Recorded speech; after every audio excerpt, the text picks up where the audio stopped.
வணக்கம். நீங்கள் பார்த்து கொண்டிருப்பது காரைக்கால் மாவட்ட செய்திகள். செய்திகளை வழங்குபவர் உங்கள் முனைவர் குலசேகரன். காரைக்கால் மாவட்டத்தில் சட்ட மாமேதை டாக்டர் அம்பேத்கர் அவர்களின் 69வது நினைவு தினத்தை முன்னிட்டு காரைக்கால் மாவட்ட நிர்வாகம் சார்பில் மாவட்ட ஆட்சியர் அலுவலகம் எதிரே அமைந்துள்ள அன்னாரது திருமுழு உருவ சிலைக்கு மாவட்ட நிர்வாகம் சார்பில் காரைக்கால் மாவட்ட ஆட்சியர் திரு ஆஸ். ரவி பிரகாஷ் IAS அவர்கள் தலைமையில் மாலை அணிவித்து மரியாதை செலுத்தப்பட்டது.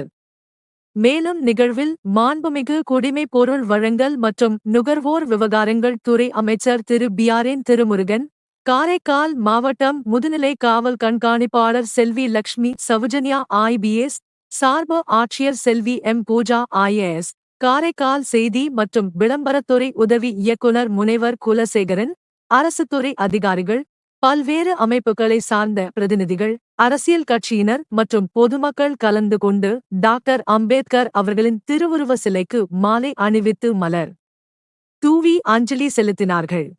நேற்று காரைக்கால் மாவட்டத்திற்கு வருகை தந்த புதுச்சேரி அரசின் தலைமை செயலாளர் திரு சரத் சௌஹான் IAS அவர்கள் இன்று டிசம்பர் 6, 2025 காலை உலக புகழ் பெற்ற காரைக்கால் அம்மையார் கோவிலில் தனது குடும்பத்தினருடன் சுவாமி தரிசனம் செய்தார். முன்னதாக கோவிலுக்கு வருகை தந்த தலைமை செயலர் அவர்களை காரைக்கால் மாவட்ட ஆட்சியர் திரு ASBS ரவி பிரகாஷ் IAS அவர்கள் வரவேற்றார். பின்னர் அம்மையார் சன்னதியில் தரிசனம் செய்த தலைமை செயலர் சிறப்பு பிரார்த்தனையில் ஈடுபட்டார்கள். இதனைத் தொடர்ந்து உலக புகழ்பெற்ற திருநள்ளாறு ஸ்ரீ தர்பாரண்யேஸ்வரர் தேவஸ்தானம் ஸ்ரீ சனி பகவான் கோவிலில் புதுச்சேரி தலைமைச் செயலர் திரு சரத் சௌஹான் IAS அவர்கள் சுவாமி தரிசனம் செய்தார்.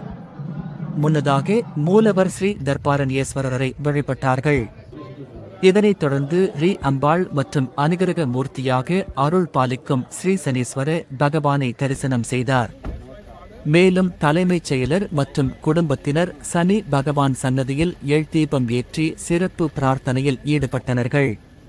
பின்னர் கோவில் யானை பிராணாம்பிகை என்கின்ற பிரகிருதி யானைக்கு பழங்கள் உணவுப் பொருட்களை வழங்கினார்கள். இந்நிகழ்வில் காரைக்கால் மாவட்ட முதுநிலை காவல் கண்காணிப்பாளர் செல்வி லக்ஷ்மி சவுஜன்யா IBS, கோவில்கள் நிர்வாக அதிகாரி திரு வெங்கடகிருஷ்ணன், ஆட்சியரின் செயலர் திரு பாலு மற்றும் அரசுத்துறை அதிகாரிகள் பலர் உடன் இருந்தனர்.